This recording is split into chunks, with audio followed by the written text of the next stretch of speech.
Sob, tahu nggak sih, dalam proses pendaftaran tanah pertama kali, penegasan atau konversi hak atas tanah, ada satu tahapan penting yang sering terlewatkan.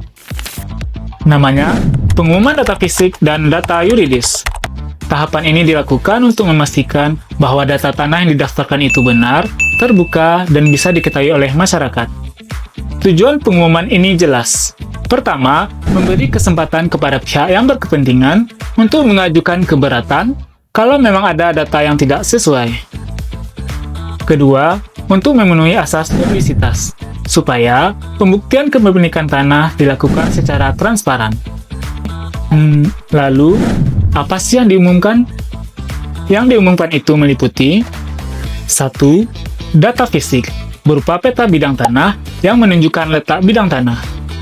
2. Data yuridis, yaitu status tanah dan bukti kepemilikannya, serta nama dan alamat pemohon yang mengajukan permohonan sertifikat. Pengumuman ini juga punya jangka waktu. Kalau pendaftaran tanah dilakukan secara sistematik, pengumuman dilakukan selama 14 hari kalender.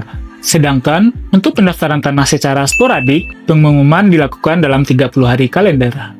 Pengumuman ini bisa dilihat di beberapa tempat, seperti kantor pertanahan, kantor kepala desa atau kantor wali nagari setempat, media massa, dan juga website kantor pertanahan.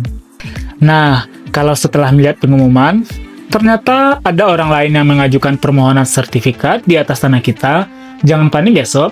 Segera ajukan keberatan atau sanggahan ke kantor pertanahan.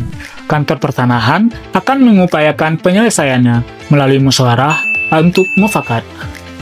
Dan kalau dilakukan musyawarah tidak menghasilkan kesepakatan, pihak yang keberatan akan diberitahu secara tertulis untuk menempuh jalur hukum sesuai ketentuan. Jadi, pengumuman data fisik dan data yuridis ini penting banget loh.